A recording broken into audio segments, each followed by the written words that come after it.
según tengamos oportunidad, dice la Escritura, hagamos bien a todos,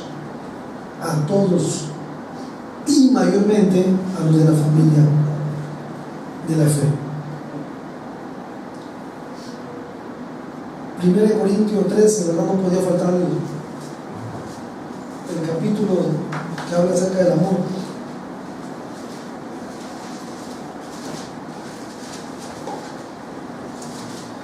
Primera de Corintios 13,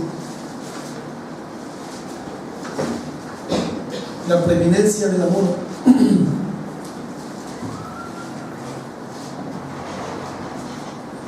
Y dice la Escritura: si yo hablase lenguas humanas y angélicas y no tengo amor,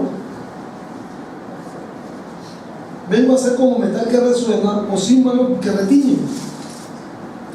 Y si tuviese profecía y entendiese todos los misterios y toda ciencia, y si tuviese toda la fe, de tal manera que trasladase los montes, y no tengo amor, dice la Biblia, nada soy. Y si repartiese todos mis bienes para dar de comer a los pobres, y si entregase mi cuerpo para ser quemado y no tengo amor, de nada me sirve. Y empieza el versículo 4. El amor es sufrido, no sé si venga más adelante ahí, ingrato. Yo creo que eso se refiere a sufrir, porque a veces tú haces el bien y muchas veces te van a pagar con mal. Quizá en ese sentido sea sufrir. Yo creo que puede ser, y por haberse multiplicado la maldad del amor de muchos se va a enfriar. Por eso nos desanima, ¿verdad?, a seguir haciendo el bien. El amor es bueno, es benigno. El amor no tiene envidia, el amor no es jactancioso, no se envanece, no hace nada indebido, no busca lo suyo, no se irrita, no guarda rencor, no se goza de la injusticia, mas se goza de la verdad. Todo lo sufre, dice la Biblia, todo lo cree, todo lo espera, todo lo soporta. El amor nunca deja de ser, pero la profecía se acabará y cesarán las lenguas y la ciencia acabará, porque en parte conocemos y en parte profetizamos. Mas cuando venga lo perfecto, entonces lo que es en parte se acabará. Cuando yo era niño hablaba como niño, pensaba como niño, juzgaba como niño. Mas cuando ya fui hombre, dejé lo que era de niño. Ahora vemos por espejo, oscuramente, mas entonces veremos cara a cara. Ahora conozco en parte, pero entonces conoceré como fui conocido. Y ahora permanece en la fe, la esperanza y el amor. Estos tres, pero el mayor de todos ellos es el amor. El amor. El amor cubrirá multitud de pecados, dice la Biblia. Colosenses capítulo 3, versículo 12.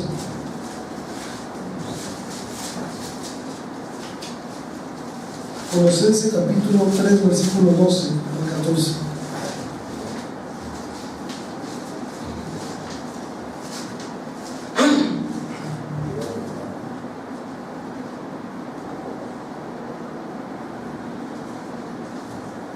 Dice: vestidos pues como escogidos de Dios, santos y amados, de entrañable misericordia.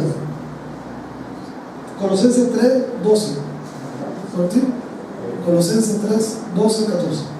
Vestidos pues como escogidos de Dios, santos y amados, de entrañable misericordia, de benignidad, de humildad, de mansedumbre, de paciencia, soportándonos unos a otros. Ese soportándonos a otros no es de me cae mal pero te soporto. Soporte de soporte. Por ejemplo, la televisión, de verdad, cuando le meten un soporte para que se echando la mano, ¿no? Porque no podemos estar aquí. ¿Ah? Las columnas son soportes, para la losa. Ese es un soporte, no de que me choca, pero te tengo que soportar, porque la Biblia dice que soportemos uno a otro.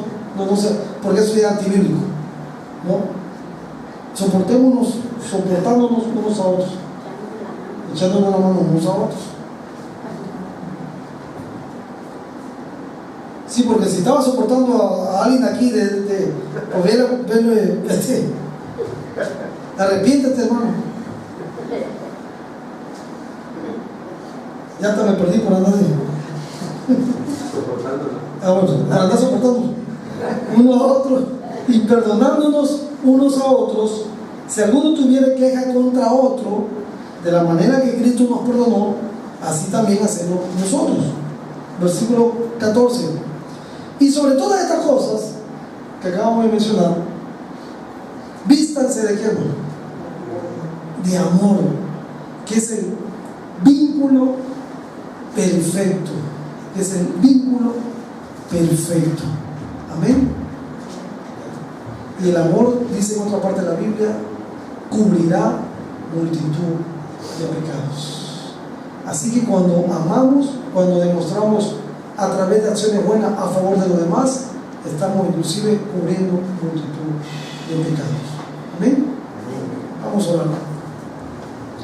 Padre, te adoramos, Señor. Bendecimos tu nombre en esta hora. Y te damos gracias, Señor, por tu palabra, que es verdad. Tu palabra es verdad. Tú dijiste, santifícalos en tu verdad. Tu palabra es verdad. Santifícalos, pues, Señor, en esta mañana. Y ayúdanos, Señor, que a través de este mensaje tú abras nuestra mente y nuestro corazón. Que esta palabra, Señor, caiga en buena tierra y dé fruto con perseverancia al 30, al 60 y al 100 por uno. Señor, que hagamos la diferencia en este mundo, Señor.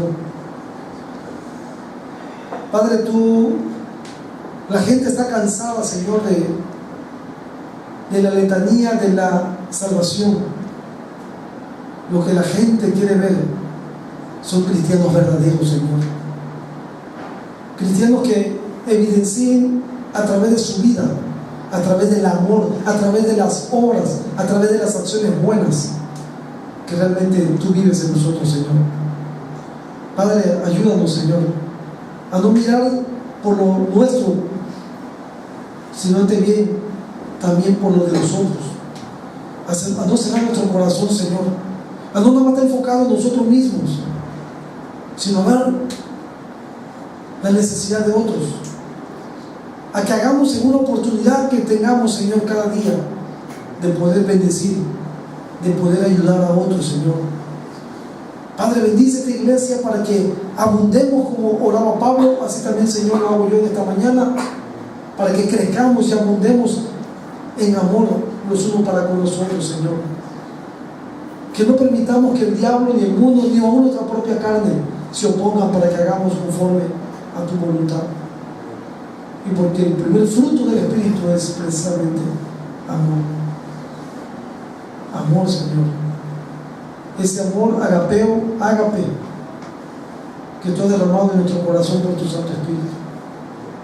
Ahora podemos amar y podemos guardar tu mandamiento de amarnos los unos a los otros, porque tú nos has amado a nosotros, aún con tu propia vida, y nos mandas ahora que también nosotros amemos a los demás hasta la muerte, Señor, hasta poner nuestra vida si fuera necesario, Padre.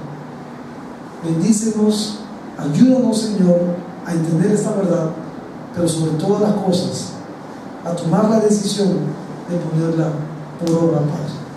Te adoramos y te bendecimos y te damos gracias, Padre. Muchas gracias, Señor, en el nombre precioso de Jesús. Amén.